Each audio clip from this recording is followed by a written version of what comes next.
It works. The famous little red book that makes your dreams come true.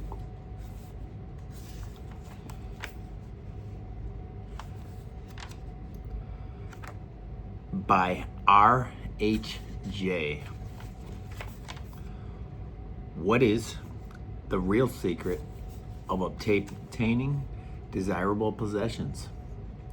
Are some people born under a lucky star or other charm which enables them to have all that which seems so desirable?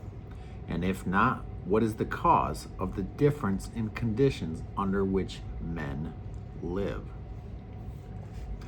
Many years ago, feeling that there must be a logical answer to this question, I decided to find out, if possible, what it was. I found the answer to my own satisfaction, and for years have given the information to others who have used it successfully. From a scientific, psychological, or theological viewpoint, some of the following statements may be interpreted as incorrect, but nevertheless, the plan has brought the results desired to those who have followed the simple instructions.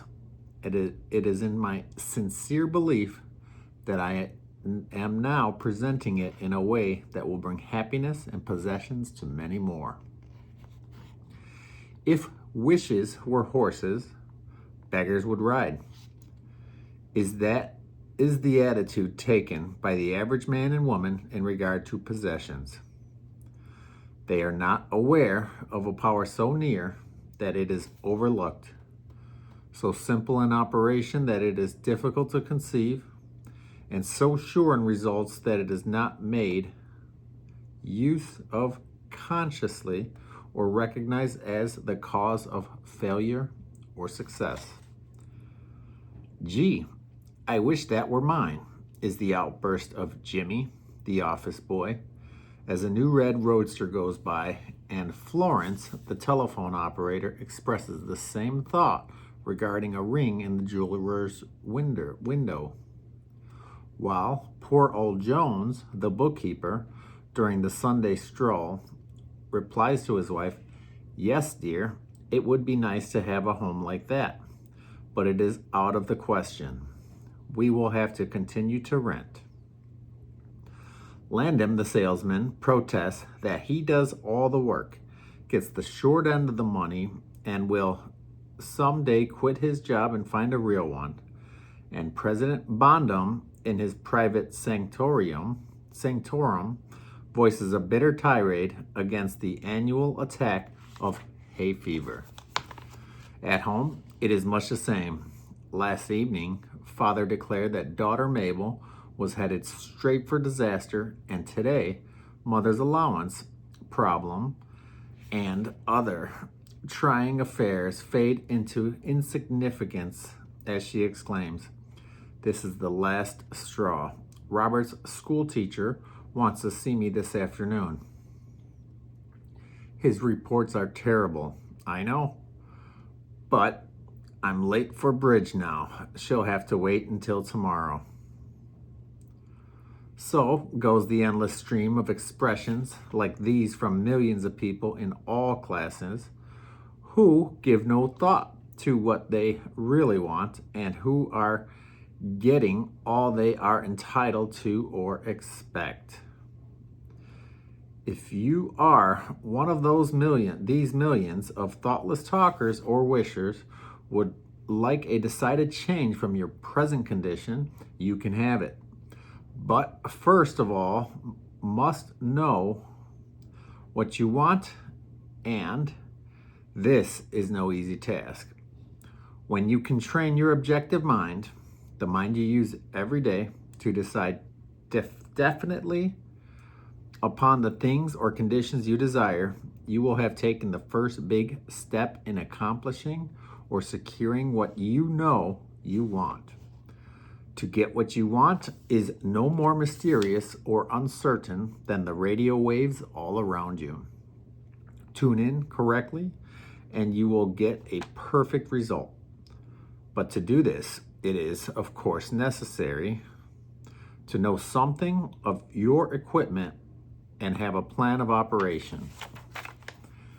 You have within your mighty power, anxious and willing to serve you, a power capable of giving you that which you earnestly desire.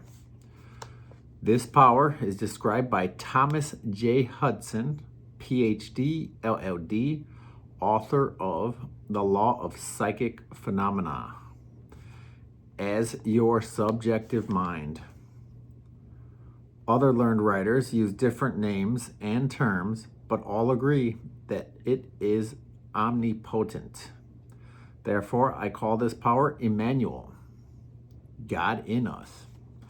Regardless of the name of this great power or the conscious admission of a God, the power is capable and willing to carry to the complete and perfect conclusion every earnest desire of your objective mind. But you must be really in earnest about what you want. Occasional wishing or half-hearted wanting does not form the perfect connection or communication with your omnipotent power.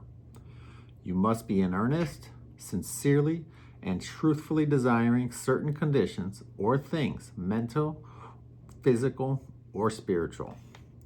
Your objective mind and will are so vacillating that you usually only wish for things, and the wonderful, capable power within you does not function. Most wishes are simply vocal expressions. Jimmy, the office boy, gave no thought of possessing the red roadster. Landon, the salesman, was not thinking of any other job or even thinking at all. President Bondum knew he had hay fever and was expecting it. Father's business was quite likely successful, and Mother no doubt brought home first prize from the bridge party that day. But they had no fixed idea of what they really wanted their children to accomplish, and were actually helping to bring about the unhappy conditions which existed. If you are in earnest about changing your present condition, here is a concise, definite, respectful plan with rules, explanations, and suggestions. The plan. Write down on paper, in order of importance, the things and conditions you really want. Do not be afraid of wanting too much. Go the limit in writing down your wants.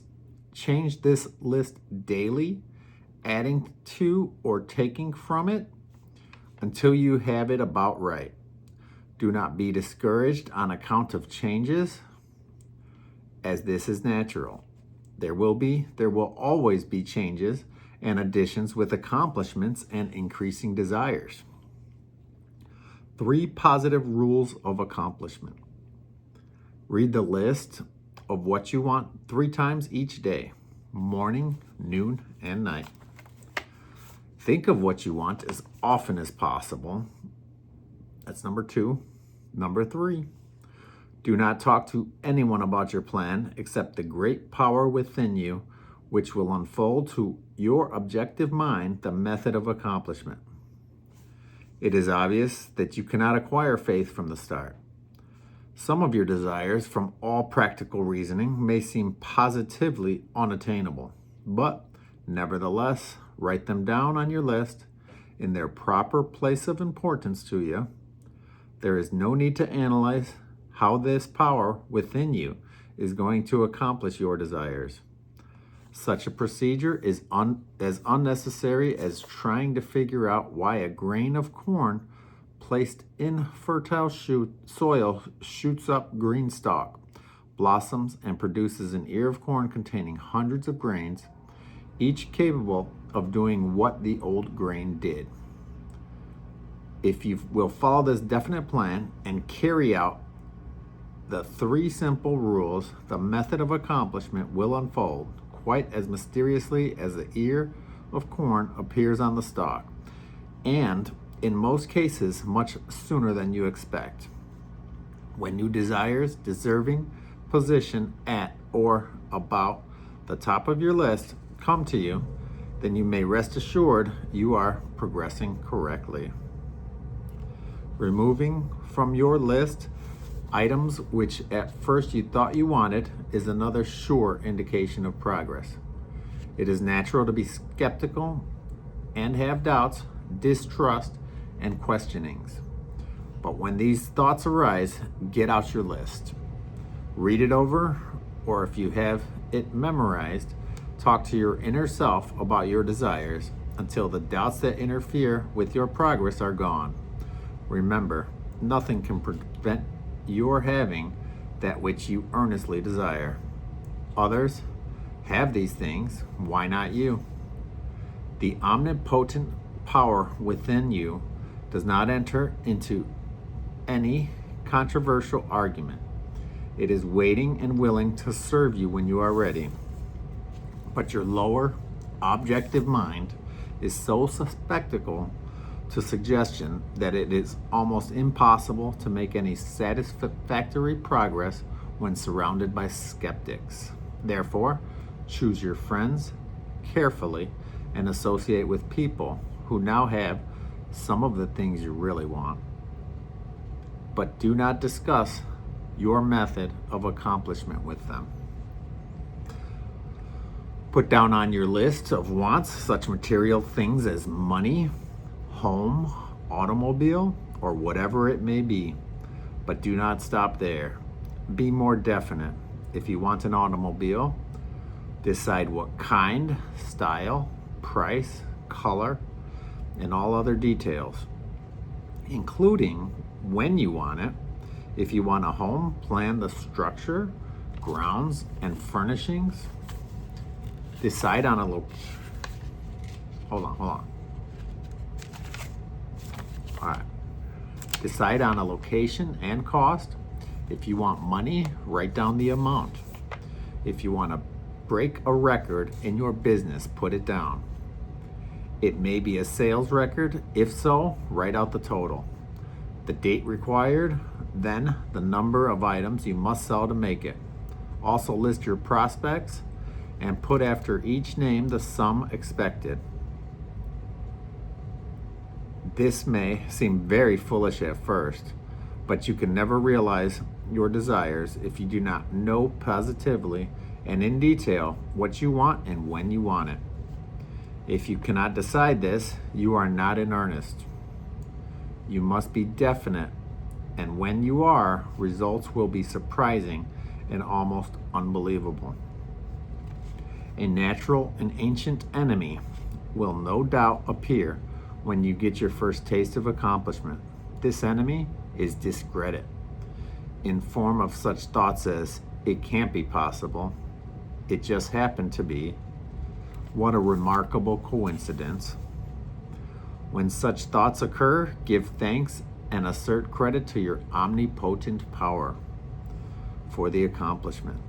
By doing this, you gain assurance and more accomplishment, and in time, prove to yourself that there is a law which actually works at all times when you are in tune with it.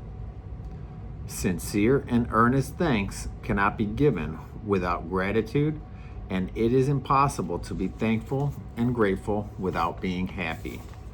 Therefore, when you are thanking your greatest and best friend, your omnipotent power, for the gifts received, do so with all your soul and let it be reflected in your face. The power and what it does is beyond understanding. Do not try to understand it, but accept the accomplishment with thankfulness, happiness, and strengthened faith. Caution. It is possible to want and obtain which will make you miserable, that which will wreck the happiness of others, that which will cause sickness and death, that which will rob you of eternal life. You can have what you want, but you must take all things that go with it. So in planning your wants, plan that which you are sure will give to you and your fellow man the greatest good here on earth, thus paving the way to the future hope beyond the pale of human understanding.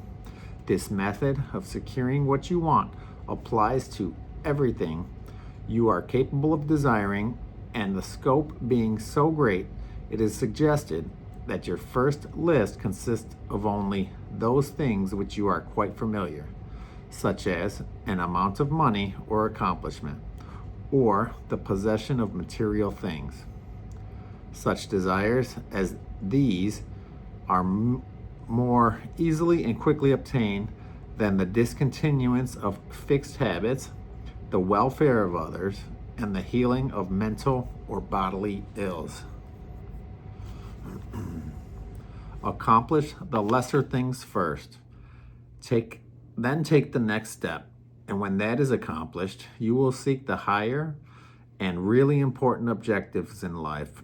But long before you reach this stage of your progress, many worthwhile desires will find their place on your list.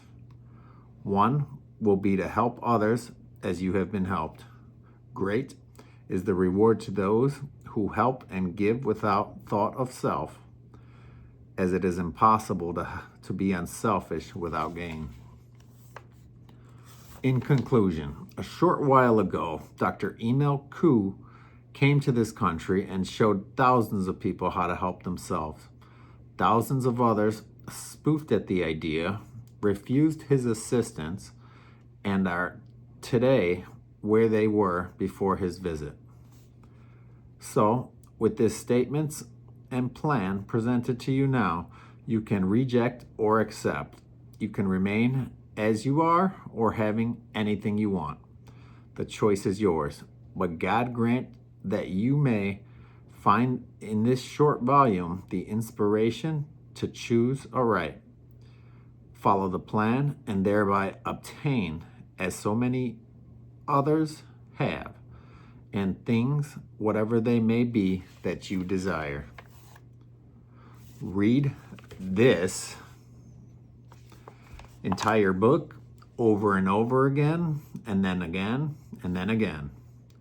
Memorize the 3 simple rules on pages 13 and 14, and you can test them now on what you want most this very minute. This book could have extended easily over 350 pages, but it has been deliberately shortened to make it as easy as possible for you to read, understand, and use. Will you try it? Thousands of bettered lives will testify to the fact that it works. Okay, because they referenced pages 13 and 14, we're going to go back there and I'll give you those. Memorize the 3 simple rules. Page 13 and 14. You're going to want to do this. Page 13 and 4. Here it goes. 3 positive rules of accomplishment. Read the list of what you want 3 times each day,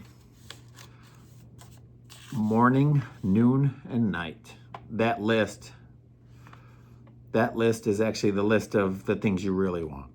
Okay, so in the order of importance, so the things you really want in the order of importance. Read the list. Okay, number 1, read the list of what you want 3 times each day, morning, noon, and night.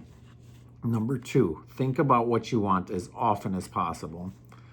Number 3, do not talk to anyone about your plan except the great power within you, which will unfold to your objective mind the method of accomplishment.